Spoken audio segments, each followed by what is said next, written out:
Saudaraku, tim voli putra Jakarta Lavani Alobeng berhasil memenangkan pertandingan di set kedua melawan Kudus Sukun Badak pada laga yang dilat di Gor Jalak Harupat Bandung pada Sabtu 9 Juni 2024. Hasil akhir set kedua ini adalah 20-25. Dengan begitu, Lavani dengan mulus menutup set kedua dengan poin akhir 25-20 dan unggul 2-0 atas Kudus Sukun Badak. Pada awal set kedua, Kudus Sukun Badak mengusung misi revanche dan langsung memberi tekanan atas Lavani di awal laga.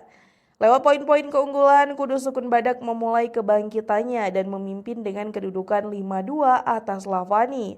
Sementara itu, Lavani yang berada dalam posisi tertinggal terus mengupayakan perlawanan dan mendulang poin untuk memperkecil selisih poin.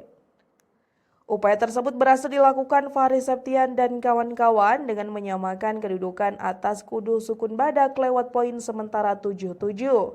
Selanjutnya, Lavani yang berada dalam momentum positif mendapatkan poin keunggulan dan memimpin jalannya pertandingan. Tetapi Kudus Sukun Badak tak terhenti memberikan perlawanan dengan melakukan serangan untuk mendapatkan poin.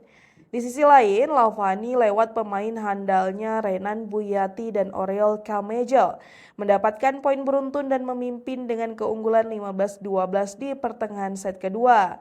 Unggul 3 poin, Lavani yang tampil dengan kepercayaan diri yang baik terus menambah angka. Di tengah serangan yang terus dilakukan Gokhan Gokos, Lavani semakin memanas memperlebar jarak dari kejaran Kudus Sukun Badak.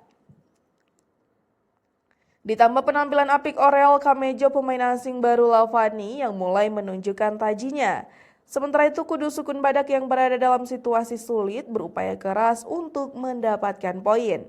Pasalnya, Kudus Sukun Badak membutuhkan 4 poin untuk mengejar ketertinggalan mereka dalam situasi krusial.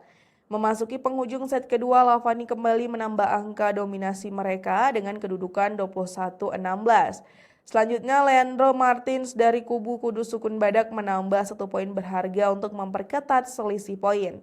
Tampil memanas di hadapan para penonton, Lavani mencapai set poin lewat spike tajam Fahri Septian. Set kedua kembali didapat Lavani dengan poin akhir 25-20 dan menambah keunggulan mereka dengan skor 2-0 atas Kudus Sukun Badak di putaran kedua Pro Liga 2024.